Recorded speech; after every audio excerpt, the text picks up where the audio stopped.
शहर के बीचों बीच एक बहुत ही आलीशान बंगला था। इस बंगले में पीयूष अपने परिवार के साथ रहता था। पीयूष का बंगला तो बहुत बड़ा था, पर उसका परिवार बहुत ही छोटा था। उसके परिवार में उसकी पत्नी तानिया और बेटी सोनिया थी। मम्मा, आपने बोला था आप मुझे नई बैग और स्टेशनरी दिलाएंगे। हाँ बेटा, पर आप देख रहे हो ना, मैं अभी थोड़ी बिजी हूँ। मैं आपको कल शॉपिंग ले जाऊंगी। नहीं मम्मा, मुझे अभी चाहिए, बस अभी। सोनिया बहुत ही जिद्दी थी और एक बार वो जिद कर ले तो पूरे घर को रो रो कर सिर पर उठा लेती थी।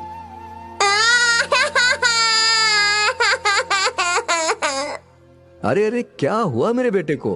क्यों रो रहा है? मम्मा ने मुझे कहा था वो आज मुझे न्यू बैग और स्टेशनरी दिलवाएंगे, पर अभी वो बोल रही है कि वो बिजी है। बस इतनी सी बात, मैं हूँ ना, मैं आपको ये सब दिलवा देता हूँ। नहीं पापा, आप सारी चीजें ऑनलाइन ऑर्डर करेंगे, मुझे खुद जाकर खरीदने हैं, वो भी अभी। तानिया, तुम बच्ची के साथ चले जाओ ना। चली जाती, पर आप तो देख ही रहे हैं ना, पूरा दिन काम कर रही हूँ। एक तो नई मेड भी नहीं मिल रही है। अच्छा, बताना भूल गया, मेरे गांव से एक गरीब औरत कल मुझे रास्ते में मिली थी। वो काम ढूंढ रही थी। हमें मेड की जरूरत तो थी, मैंने उसे आज बुलाया है। तभी डोरबेल बजी। तानिया ने उन्हें अंदर बुलाया। गीता अपनी बेटी राधा के साथ भीतर आई। आइए गीता दीदी। तानिया, मैंने बताया था ना, ये वही हैं, ये हमारे ही गांव से हैं। इन्हें आज ही काम पर रख लो। जी। तानिया ने गीता को घर का सारा काम समझा दिया। देखो, सारी प्रॉब्लम ही सॉल्व हो गई। तुम सोनिया को लेकर मॉल में शॉपिंग कराओ। गीता दीदी घर की सफाई वगैरह कर देंगी। वैसे भी मैं यहीं हूँ। जी। हुर्रे, हम शॉपिंग जाएंगे। सोनिया बहुत खुश थी। वो अपने new school bag, compass box, tiffin वगैरह खरीदने जा रही थी। कुछ देर बाद तानिया और सोनिया तैयार होकर कार में चले गए और गीता और राधा मिलकर घर की सफाई करने लगे। गीता दीदी, आप यहाँ सर्वेंट क्वार्टर में रह सकती हैं। मैंने तानिया को सब समझा दिया है। बहुत बहुत शुक्रिया भैया।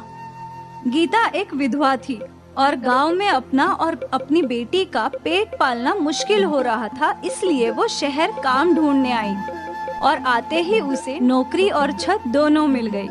शाम को तानिया और सोनिया घर लौटे।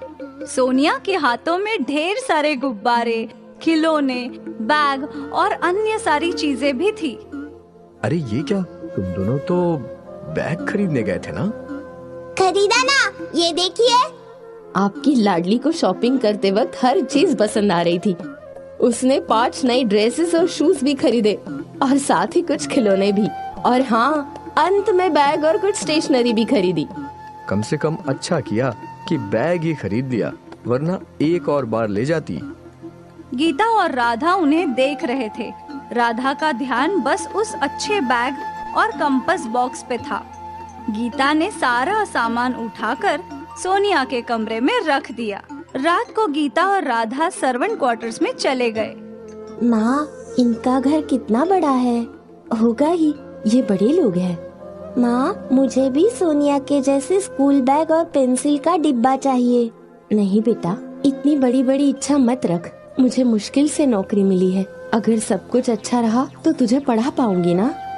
ठीक है माँ, पर अगर हमारे पास पैसे बचे तो तुम मुझे पढ़ाओगी ना?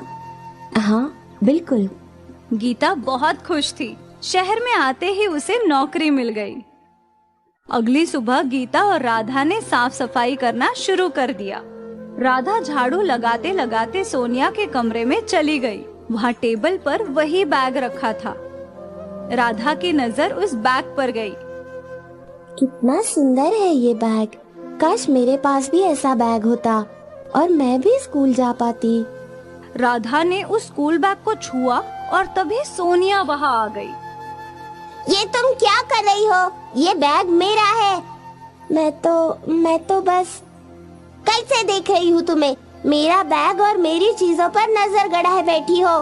खबरदार अगर मेरी चीजों को छुआ भी तो। सोनिया ने राधा को बहुत सुनाया। तुम मेरी नौकर हो, नौकर जैसी ही रहो। अगर मैं तुमसे कुछ मांगू तो तुम्हें दौड़ कर लाना चाहिए। जी। सोनिया राधा के साथ बुरा सलूक करती थी। ये बात गीता जानती थी, पर गीता को इस नौकरी की बहुत जरूरत थी।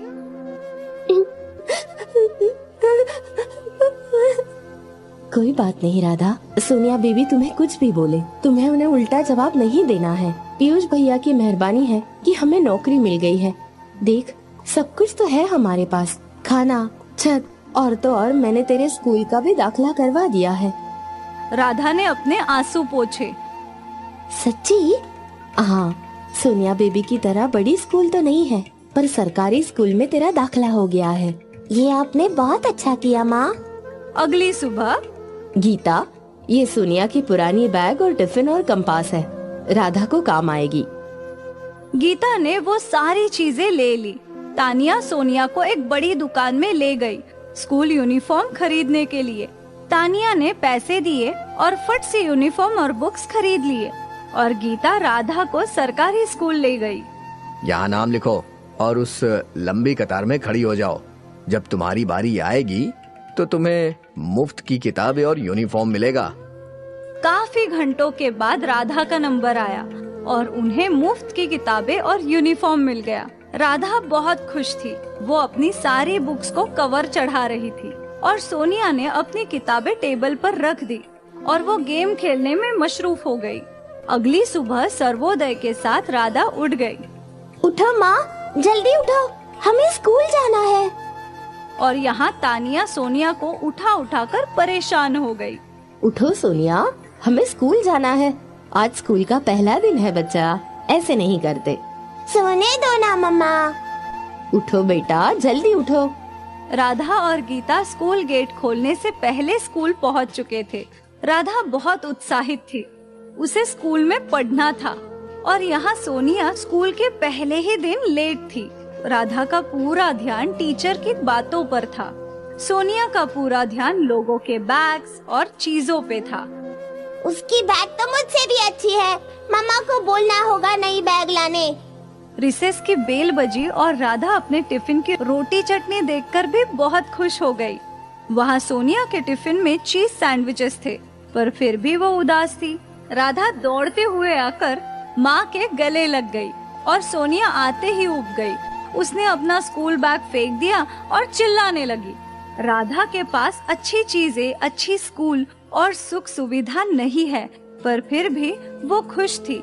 सोनिया के पास सब कुछ है, फिर भी वो दुखी है। राधा गरीबी में भी खुश है और सोनिया अमीरी में भी दुखी। पैसा ही सब कुछ नहीं होता, छोटी छोटी खुशियाँ पैसों से बढ़कर होती है।